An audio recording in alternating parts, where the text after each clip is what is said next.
Olá, bom dia, Carlos. Tudo bem? Bom dia, doutora Sara. Eu não estou muito bem não, por isso que eu vim me consultar com a senhora.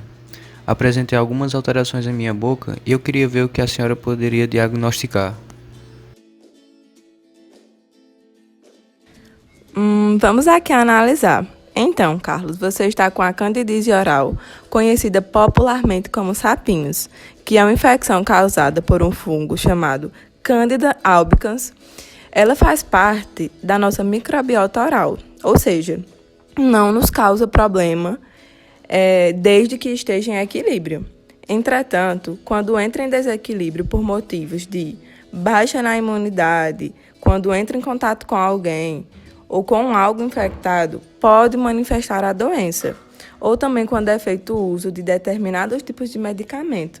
Esse fungo pode apresentar uma infecção o qual apresenta um aspecto muito semelhante ao leito coalhado, na região da língua, palato e gengiva, e é de fácil remoção.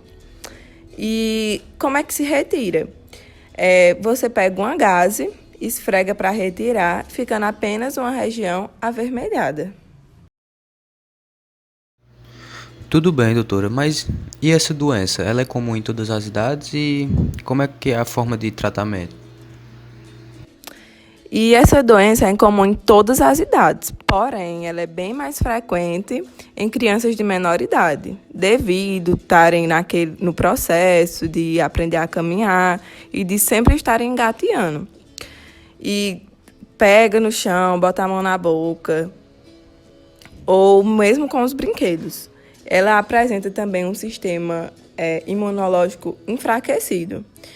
E o seu tratamento pode ser feito com medicação antifúngica, o qual pode ser prescrito por médico ou dentista.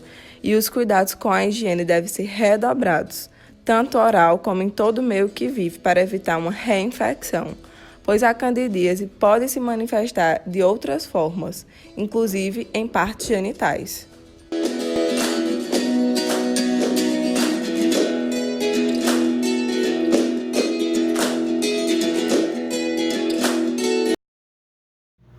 Na visão fisiológica, o processo de invasão hospedeiro a Candida albicans induz as células epiteliais a realizarem a internalização celular, mecanismo este de fundamental importância para o crescimento e colonização da Candida no organismo do hospedeiro. Essa fagocitose atípica ocorre principalmente por intermédio dos blastoconídeos. Entretanto, quando esse fungo está na forma de hifa, sua invasão ao hospedeiro acontece através das junções epiteliais, processo denominado tigmotropismo. É considerado que as proteases são de extrema importância no processo de invasão ao hospedeiro, porque elas atuam na degradação das barreiras físicas, pele e mucosa, na digestão das proteínas e membranas celulares, e também na evasão do fungo dos linfócitos e das células fagocíticas. Agora eu vou lhe explicar essa patologia, que ela pode se apresentar de duas formas. A aguda, que é uma das formas mais comuns de manifestação da doença, pode acometer pessoas de qualquer idade, como eu já havia lhe informado, mais especificadamente quando se encontram debilitadas ou portadoras de doenças crônicas. A forma aguda pseudomembranosa da candidíase apresenta-se clinicamente como placas ou nódulos branco-amarelados, de consistência mole a gelatinosa, que apresentam um crescimento centrífugo e confluem. A outra forma é conhecida como estomatite por dentadura. É outra forma da doença. Estas alterações inflamatórias são observadas por debaixo da prótese total. Esse tipo de lesão pode acometer até mais ou menos 65% das pessoas idosas, que utilizam prótese, principalmente a dentadura total superior.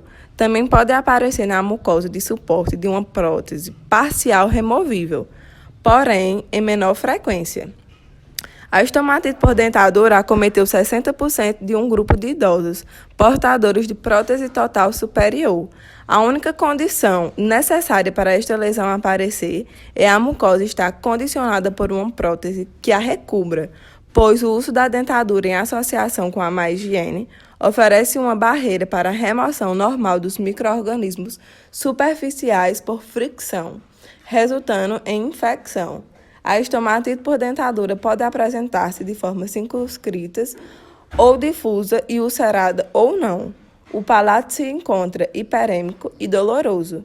Em manifestações mais graves estão presentes pequenas vesículas e erosões confluentes. Bom, em relação aos aspectos imunológicos, a candidíase é uma doença que se manifesta em pacientes imunodeprimidos, pois é agravada a proliferação fúngica. Por isso, pacientes com HIV têm na maioria dos casos a manifestação dessa doença. Por esse motivo, um dos tratamentos é o melhoramento do sistema imunológico. As células mais atingidas são os linfócitos T CD4+, e é alterando o DNA dessa célula que o HIV faz cópias de si mesmo.